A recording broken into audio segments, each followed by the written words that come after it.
Girbeagly! Hey there guys and gals, it's Girbeagly with another episode of Gaming with Girbeagly, and I'm once again playing the game Romance Detective 2. Now last episode, the chief was acting very fishy and unfortunately exposed the entire crowd at Canary's concert to moonlight, where they became brainwashed love zombies like normal. So that was a problem, but we also took a ride over to Romance Detective's home, where we were able to have a nice little talk about consent in the bedroom, which was slightly awkward, but mainly actually like a really good message. After that, we went to Canary's mansion, where we found out that Canary was actually safe, things are fine there, and then we came back to the concert place to have a talk with Burnett, Romance Detective's mother, because hopefully she has some of the answers. We were also treated to a really nice fake ending, which was like kind of a cute little touch in this game. I liked it a lot. It sort of broke up sort of what to expect. So let's go ahead and continue, find out what's going on with Burnett. Hey, what's up, Burnett? Mother, what are you doing here? It's dangerous to be out in the moonlight. Yeah, but she's got an umbrella, and, you know, Romance Cop only has like a jacket. I think she's pretty prepared. Yes, but I had to get a hold of you somehow. Besides, I came prepared. I have this romance umbrella. What a powerful name. You'll surely be well protected as long as you hold on to that. Better than nothing, I guess. But why didn't you just use the radio to call us? I tried, but it didn't seem to be working. I felt something was wrong, so I came looking for you two. Well, that's good. Was this the chief's doing too? How long has she been under the Rose's spell? We should have noticed this sooner, but what's done is done. We have to move forward. What did we come here to tell us? Or what did you come here to tell us?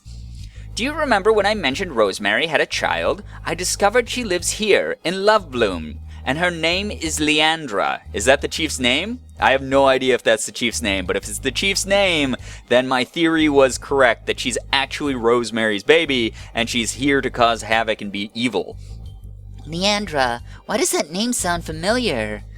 It's the name of the artist from that gallery. All those rose paintings. This is no coincidence, Romance Cop. Oh wow, okay, cool. So they tied it all the way back into the beginning of the game. That's a nice little touch. I like that quite a bit. If only we'd been more suspicious of those paintings in the first place. In hindsight, it's almost like she was asking to be found out.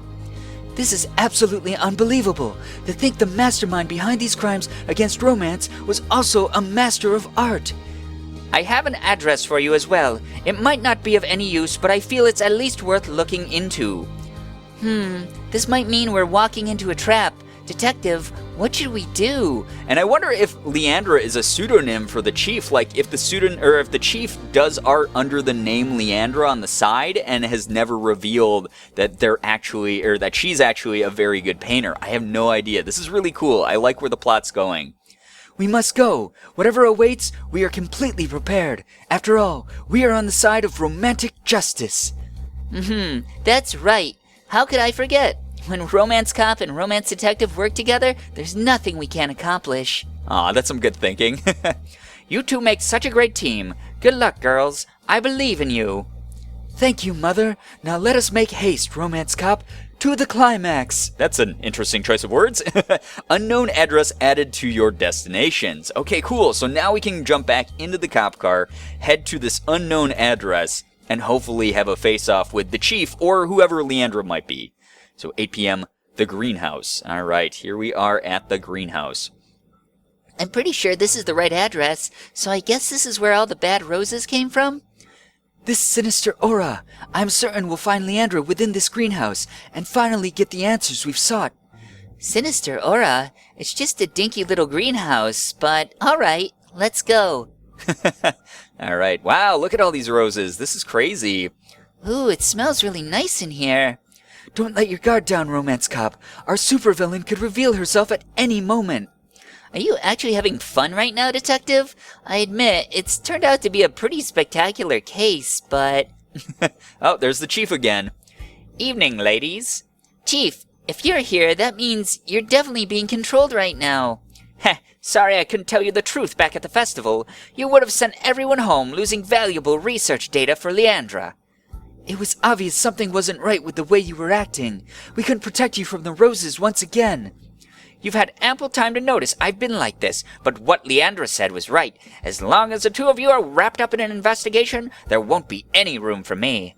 Friendship is no match for romance, but with Leandra's roses, everyone will be equally connected. Alright, so there's one of those, like, really convoluted supervillain plots of, like, I just want to make the world a better place, but by doing it in this super artificial evil way. So, very JRPG of Nami to write it like this. Oh, Chief, were we making you feel lonely after all? Chief, Heather. Oh, okay, so her name is Heather. Alright, so Leandra is a completely different person, and Chief is not just putting on a ruse here. Just hold on. We're here to snap you out of this. To snap everyone out of their delusions. I wish you ladies would just accept our new world, but if anyone can convince you, it'd be Leandra herself. Go on, she's waiting just down those stairs. Wait right here, Chief. We'll set everything back to normal, and after that, I promise we'll make it up to you. Aw. Romance Cop is always, like, so thoughtful. I love her. What is this? An underground laboratory? It's admittedly a super cool secret base. Wait. This is serious. Gotta stay focused. The display. There's what looks like to be live footage of the moon. They're monitoring the roses. You know, actually looking at it now, I feel like we're getting out-romanced covering a romantic symbol in a billion smaller romantic symbols like that. This isn't right. The moon is a perfect symbol of romance on its own. Can't they see that adding anything to it completely ruins the balance? But it's because of us that they ended up there, on a 1 in a billion chance fluke. Yeah, that was pretty much 1 in a billion. This is why it falls on us to return the moon to its natural romantic state. Show yourself, Leandra. Oh, so this must be Leandra talking. Rose, I'm so glad you could finally make it here. I don't know who Leandra is, but there she is, the supervillain revealed. She's kind of cute. I like her. Even though she is evil, technically, so I can't like her too much. I have to be reserved about it. But anyway. I would have invited you here earlier, but I've been so enjoying watching you two run around playing detective. Leandra, at long last, our true adversary makes her appearance. You're the one responsible for everything that's happened. The crimes against romance happening around the world right now. It's all because of your roses. Oh man, she looks pretty evil. Crimes? My, what an awful word. I prefer to call them unbridled displays of passion. Everyone bearing their souls together. Isn't it beautiful? It's enough to bring tears to my eyes. No, it's wrong no matter how I look at it. You sound really crazy, you know that, right? And I like that she has the same eyes as Romance Detective there, like was mentioned earlier in the story. It's really cool that everything, like all the little details, like amount to something. So she was experimented on as well, so I'm assuming she has this warped sort of idea of romance and everything like that. Or she was probably picked on the same way that Romance Detective was and isolated and felt alone and wants to unite everyone in this very perverse sort of utopia. So it's very, very cool that the story has been developing this way.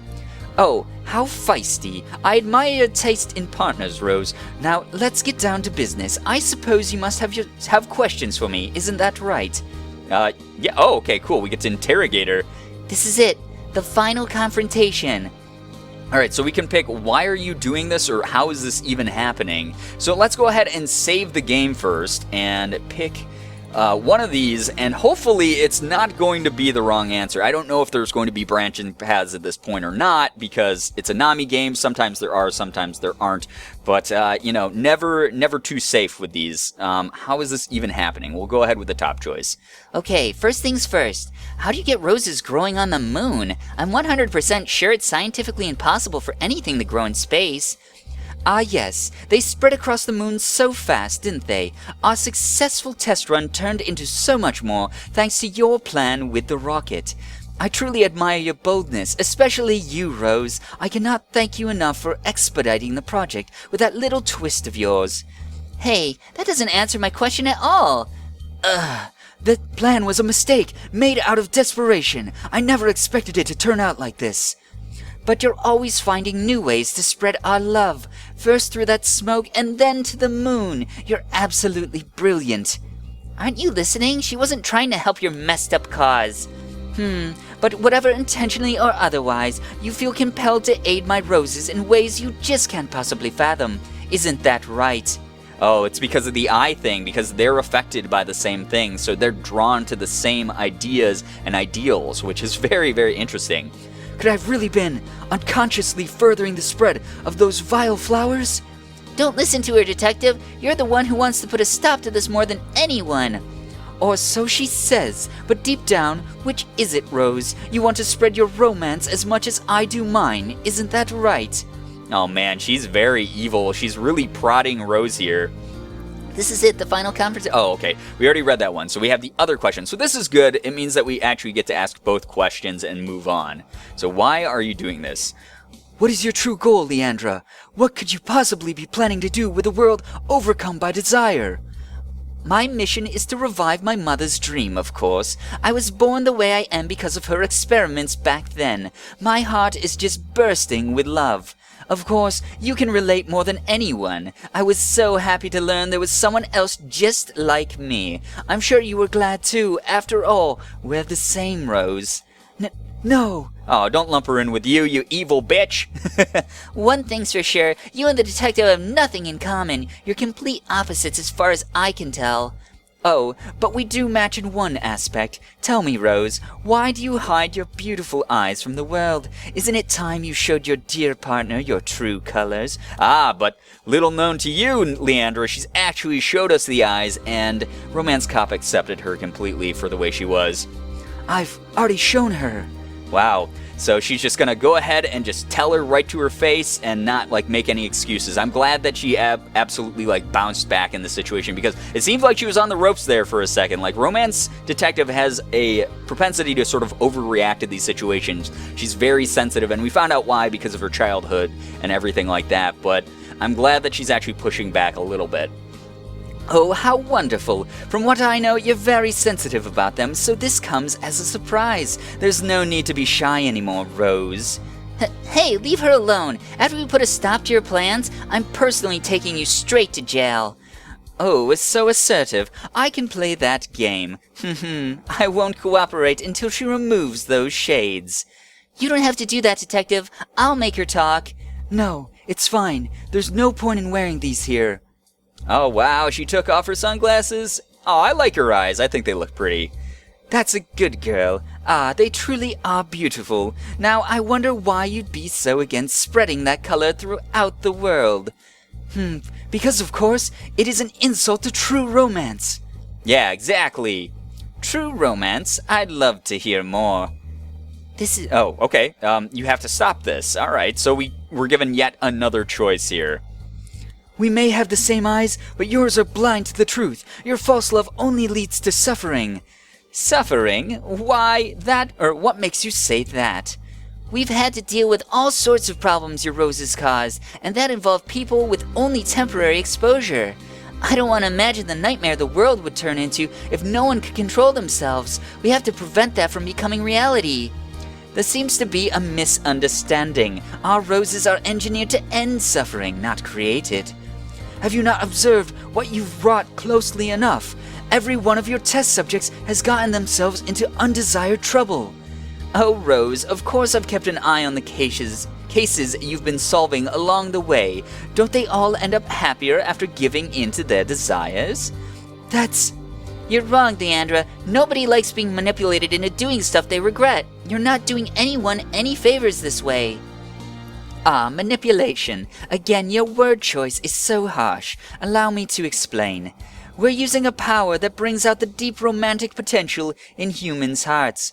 Potential is the key word here. It means any action a person takes under their spell is within the limits of what that person would normally do if they weren't restraining themselves. Then, they were all acting on their innermost desires? Exactly. Think of those lovely flowers as offering you a powerful suggestion, giving you the courage to love openly, freely, boundlessly.